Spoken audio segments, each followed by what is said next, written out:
Howdy G people, here live in my garage. I just want to say that shout out to Rusty's 411 and Bleepin' Jeep. He's got pretty good videos. This is kind of my first one, technical video. But so he gave me the inspiration to do all my gears and not pay a shop. I've been a mechanic for a long time. I've done gears before. Long story short, I called my old shop I used to work at, the four-wheel drive shop. Said, hey man, how much for some gears? You know, I need some 456s thrown in and out the door. What do you charge me? He told me we were about $2,000 before I purchased the front carrier for my Dana 30. So of course you want to upgrade that to a limited slip or a locker, so that's another $400. So $2,500 to do gears, not worth it. Not worth it to me. So here's what I got. So bearing press, and got that Harbor Freight, $180. Not a bad deal. I got the gear sets. I got the gears from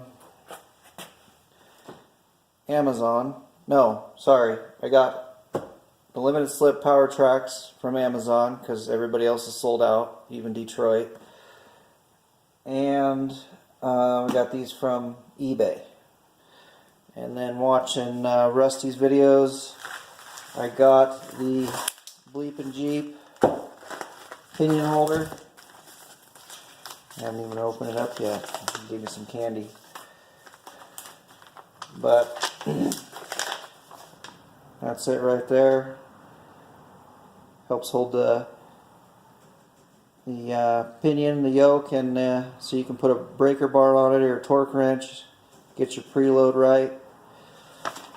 So I got an inch-pound torque wrench coming because I work for Caterpillar and everything goes up to 500 foot-pounds plus where I work. So I don't have anything that goes inch-pounds. I don't work on a lot of bicycles. So, but the gear set's $500. I got that pretty good deal. That comes with all new bearings, seals, washers, shims, the whole nine. $500.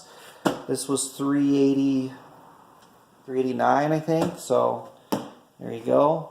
Plus the bearing press. I was just gonna use my one at work, but what a pain in the ass, you know, having to set up a differential in your garage and go back and forth from work. So screw it, I need it. Bought it. Harbor Freight's got a good deal, like I said, and I'm still way under budget on this. So let me know what you guys think. If you got any questions, I do have a new tool. So Rusty and a lot of people on the internet use setup bearings. So I went into my local four-wheel drive gear and driveline service and said, hey man, can you just hook me up with some old bearings? I need some setup bearings. He goes, oh no, we don't do that. That's not the way you do it. Okay, I get it. You know, that's probably not the way you do it, but I see how it would work, and it's not an issue. Like, I don't have an issue with it.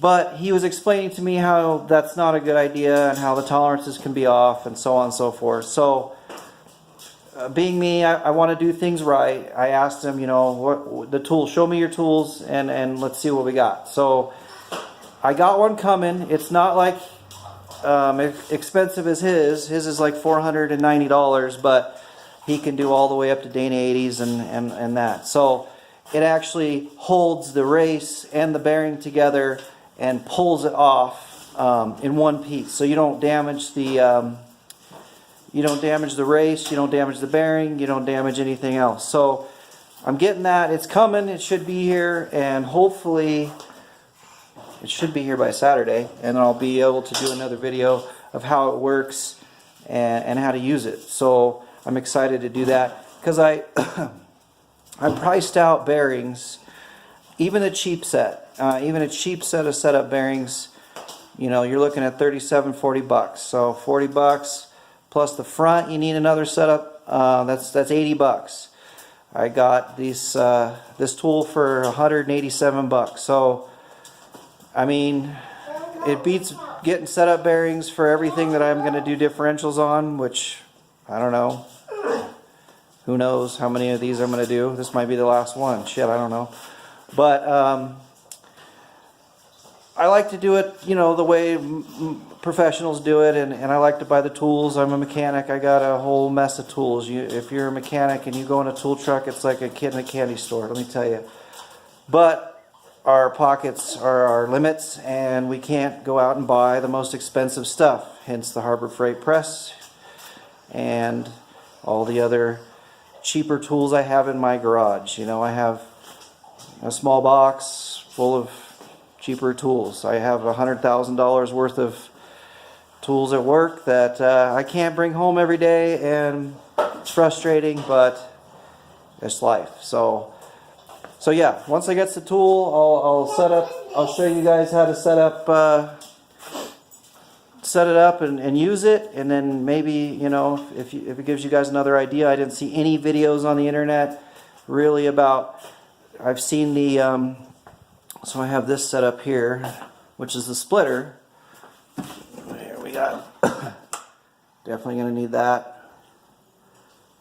Visual indicator. Definitely going to need that guy. Put the races in.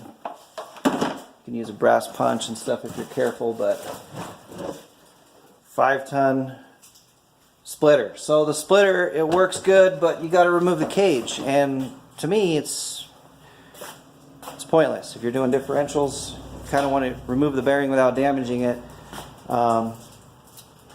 There's a splitter. I mean, you know, in theory you could probably get away with using it, but you're going to bend the cage. It's going to be all bad right there. So so that kit's not, you know, not meant to do what I want to do. So I went ahead and bought the kit. So I got the Jeep tore down. She's over here with her axles all out. I only got the rear out, and probably just gonna do the rear first. Make sure everything is perfect. Drive it. Make sure I don't hear any noises. That way, if there's a problem, I can differentiate either if it was the rear I messed up or the front. I don't think I'm gonna mess anything up, but I'm just saying. I'm going to do the rear, fill it with oil, drive it, no bearing noise, no issues, then do the front, and do it that way. I know a lot of people like to just tear the whole thing down and knock it out in a weekend, but hard for me, working guy, got kids, so we're just going to take our time, do it right, and I'll get back to you on this. But thanks, shouting out to Bleepin' Jeep. I watch your videos all the time. And Rusty's 411. You have some awesome videos. I like your little shop you got set up at your house. That's pretty awesome, and hopefully I'll get there. I wish I can put a lathe somewhere in here and be pretty cool. But so yeah, thanks for watching. And if you guys have any questions, let me know. I'll answer them as good as I can, and I'll make another video once this thing starts going back together. And I appreciate it. Thanks. Bye.